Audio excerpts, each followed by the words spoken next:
It's still real to me, damn it!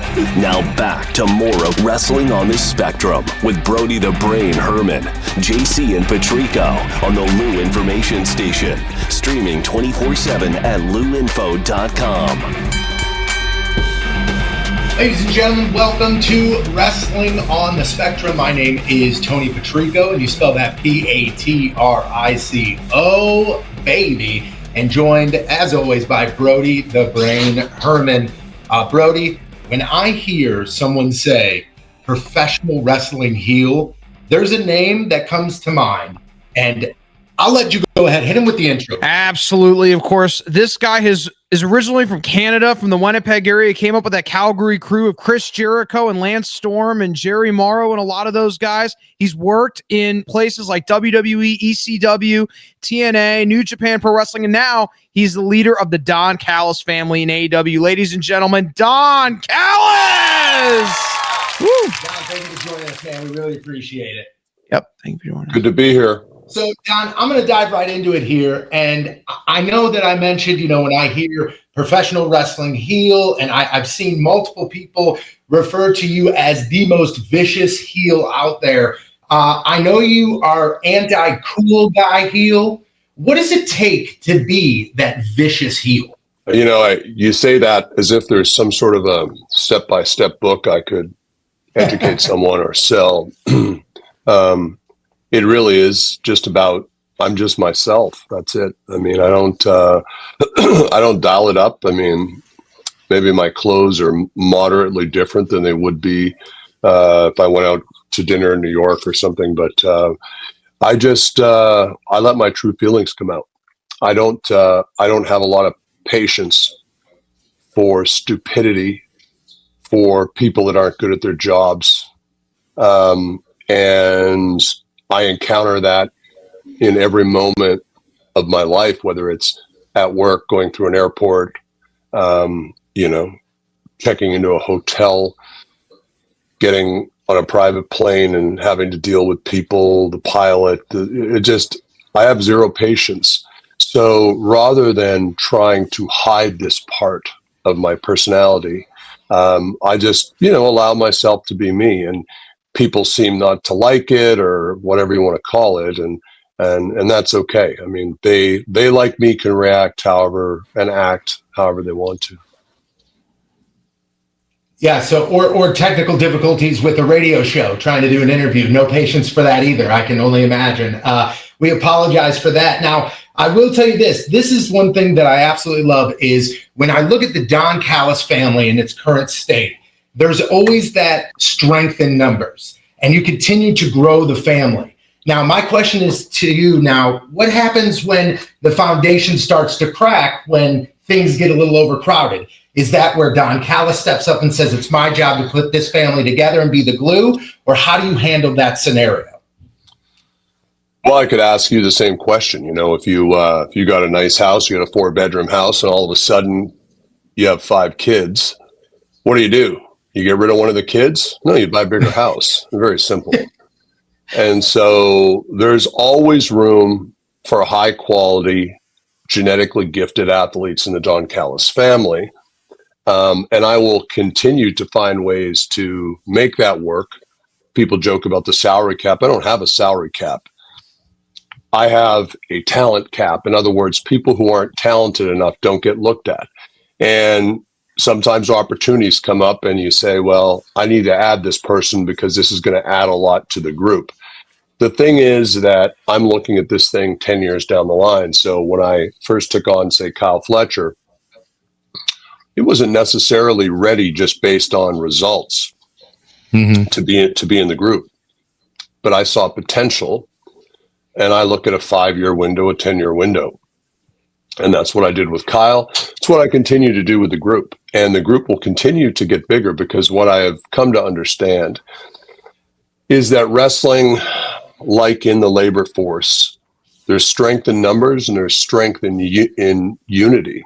And so, as a private business person, I don't like terms like work stoppage or picket lines, PR campaigns any more than the next private business person. But those are things that are options for me, because if you look at some of the shows, you could just as easily call it Don Callis presents Dynamite or Collision, because if I pull my guys off that show and we decide to take a walk, go for a steak, there's going to be problems. Now, I'm not saying I would ever do anything like that, because I respect Tony Khan as a private business person. I respect what he's built for all of the wrestlers. But what I am saying is sometimes people like to push people like me into a corner, and that's when things get dangerous. Well, you mentioned Kyle Fletcher, and Kyle Fletcher has a very big match coming up when he's in St. Louis for WrestleDream. Brody, tell us a little bit about that. Yes, match. Kyle Fletcher will be defending the AEW TNT Championship against Mark Briscoe, of course, and he's one of your guys, greatly improved the physique. Kyle Fletcher has shown tremendous strides in his work. What are your thoughts on Fletcher, and how do you think he'll be able to retain the belt against Mark Briscoe? Well, first, let's touch on Mark Briscoe. I mean, Mark Briscoe is a fantastic wrestler. There's no question. I've liked Mark for a long time, and I could not have less in common with another human being than with Mark Briscoe. But he has a passion for this business that I have a lot of respect for. And he's such a wild man that people lose sight of the fact of what a great wrestler he is. And the problem for Mark Briscoe is that he's going against a generational talent in Kyle Fletcher. And this is the Kyle Fletcher who not only has this talent, not only has the physique, not only has the ability, he now has the confidence of having defended this title. He now has the confidence of having not just me, but an entire army, if you want to call it that, and a family behind him. Mm-hmm. Yep. So Kyle Fletcher is the best wrestler in all elite wrestling right now, in my opinion. And that covers a lot of ground. But I defy anyone to find me someone who has the package that he has, which is not just the wrestling. There's a lot of phenomenal wrestlers in AEW. But he also has this physique. He's 26 years old. He's handsome. He's tall. He's athletic. Yeah. Find me someone else that ticks all those boxes. This guy's the best in the world right now. And there's, without a doubt, Mark Briscoe is going to lay it all on the line, and we're very prepared for that. And I can't wait to see what Kyle does to this toothless chicken plucker, because Mark Briscoe is missing one very simple thing that Kyle has, and it's called class. That's not meant to be trite. When you're a champion, when I think about champions, I think of Nick Bockwinkel, people of his ilk, Lou Thez, and I say these guys had class. They walked in the ring. There was an aura. They were in your head before you locked up, and that's exactly what I see with Kyle, and I think that's going to be a problem for Mark Briscoe at WrestleDream, frankly. Absolutely. You have two other members of your Don Callis family, Kazuchika Okada and Konosuke Takeshita. You've referred to it as healthy competition, the senpai and the kohai. However, I think people have noticed some tension and dissension between Okada and Takeshita. How do you believe that they will be able to unite together and defeat Brodito for the AEW Tag Team Championship? Because they're fighting for something that's a bigger cause than themselves. And this is what we talk about when I talk about the collective nature of the family, from each according to their ability, to each according to my needs. And so what I need in this case is for them to win the AEW World Tag Team titles. Whatever professional curiosities, whatever rivalries that they may have to take a second place. That's part of being in this family, is that you don't get to decide what's only best for you. It's what's best for the group. Sometimes we have to make sacrifices for other people in the group. People have had to do that for Kyle on the way. Kyle recognized that. He did it for them. So you see, one hand washes the other. And I think that Takeshita and Okada have been brought up in a culture that is very respectful, that understands hierarchies, that understands there's a boss, that has an expectation. And I have an expectation for this match. And I think that Brodito has never been in the ring with two studs like Okada and Takeshita. I mean, this is a dream team. talking about Okada and Takeshita here. Mm-hmm. There's not anything else like this out there. So competition's a good thing, but I fully expect that Brodito is going to get handled, and I'm going to say within 15 minutes. I'll give you the over-under at 15. All right. Take that to the books there. Don, so you've done pretty much everything when it comes to the world of professional wrestling, in, out of the ring, behind the commentary desk. What is most enjoyable for you? What is Don like doing the most? I like creating history. I mean, I did it with the Omega Tokyo Dome match in 2018. I did it when I came here and Kenny and I won the world title together. And I've done it over and over again. What I'm really liking is that I feel like what I imagine a proud parent would feel like with Kyle Fletcher. Because what I learned when I had Kenny was that as close as I was to Kenny and as talented as Kenny was, that, children will ultimately become a colossal disappointment to you in some way or another. And as a parent, you're stuck. Nothing you can do, really, unless you're probably not going to disown them. But then I thought, well, why can't I do that? And so there's a stupid saying you can't pick your family. Well, I disagree with that. I have handpicked this family. And Kyle Fletcher has given me faith in the family unit. He's given me faith in how you raise children, because Kyle Fletcher is everything I wanted Kenny Omega to be, especially mentally. And Kenny was too weak to be able to take it to the next level, as talented as Kenny was and probably still is, right? Mm-hmm. Mentally doesn't have it. Kyle has it. Kyle's a killer. Kyle is a freak athlete. And so I take great pleasure watching Kyle Fletcher do what he does. And it's interesting, I'll say something to Kyle Fletcher on a flight. Oh, I thought I saw this the other day. I don't tell him to do it. I don't suggest anything. Week later, 2 weeks later, month later, he's having a match, and I'll see what I told him crop up in that match. So this guy is a savant for wrestling, and he's got an army behind him. Speaking of that army, I mean, we saw 2 new members of that army. Yes, Andrade and El Colon, I believe, are the 2 newest members of the Don Callis family. Talk about those guys and talk about why you recruited them into the Don Callis family. I think it's limiting thinking to begin to think that all this family and myself are about is professional wrestling.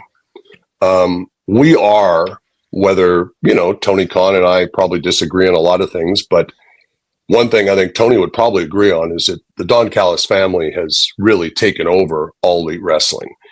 So I could hunker down and I could try to entrench us in that position, try to cling to that power, or I can grow. And so we have tried to grow. We've done it with some of the new members. There is going to be some things coming out of Los Angeles, out of Hollywood, for lack of a better term, in the next 3 to 4 months that are going to involve the Don Callis family, which is going to turn the wrestling world on its ear, frankly. And I also look geographically as someone who has an MBA in international business and ran a worldwide trade and investment agency in a prior life. I understand the benefits of globalization, not just the bad parts of it. And I say, why wouldn't I want to have a strong presence? So now Mexico is the hotbed, or one of the hotbeds of professional wrestling. CMLL, the oldest wrestling promotion in the world. Well, why does the C in CMLL, why can't that stand for Callis Mundial de Lucha Libre? Because we have got a foothold right now in Mexico with El Clone, with Andrade, and of course with Hechicero, who has been setting the world on fire since he's been with me. Absolutely. So we are, just like we've expanded into the Japanese market with Takeshita and Okada, representing in some ways, some people would say in Japan, the present and the future of Japanese wrestling. We've now done it as well with Mexico. So what I do, to answer your question, is I grow exponentially. I grow and into other sectors other than just professional wrestling. And that's where you get power, because with diversity, when you diversify a portfolio, you insulate yourself from risks. So if Tony Khan decides he wants to take a run at the Don Callis family, well, I have the wherewithal outside of AEW into these entertainment sectors, into these other geographic markets to fight that off. So we're going to continue to grow. People keep saying, oh, there's too many guys. Too many? It's only too many if they're not any good. And I don't have that problem. Yeah, and as long as you have soldiers that are willing to follow your lead, I think that the Don Callis family is going to cause havoc for a long time, and I'm excited to see it. Don, one more question before we let you go. Looking at the state of professional wrestling as a whole, you've been around for different eras. What are your thoughts on the current state of professional wrestling, and where do things go from here? Well, I can really only comment on All Elite Wrestling. I've actually never watched wrestling shows in my career. I don't watch it. I don't care what other people are doing, because what I'm doing is what I want to be focused on. So all I can tell you is that we are on the cusp of a historic time in the professional wrestling industry, specifically here at All Elite Wrestling, because there has never been a person outside of Tony Khan who's had the kind of power that I'm wielding right now in this company. And I'm not sure how people, I think it's a great opportunity, frankly, for Tony to bring me into the tent and to say, Don, why don't you head up this area for me? Why don't you and the Don Callis family begin to develop these properties for me? That's one way to do it.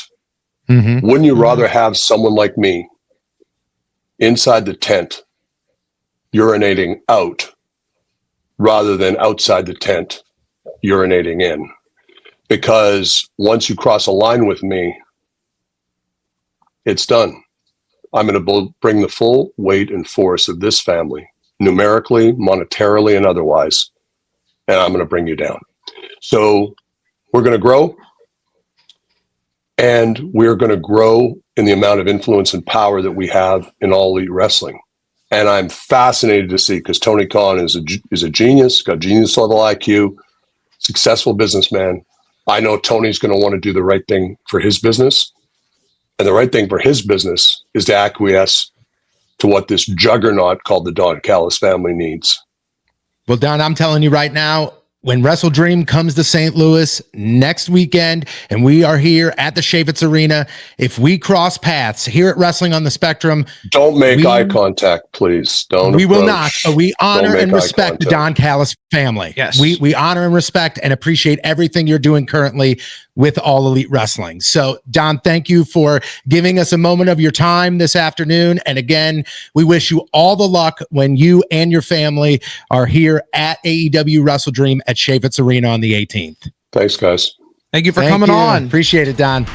It's Wrestling on the Spectrum, featuring Brody the Brain Herman, powered by the law firm of Brown and Crouppen, uncovering the hidden history, pro wrestling patterns, and the stories behind the stories for unapologetic wrestling fanatics. He doesn't just watch wrestling, he decodes it.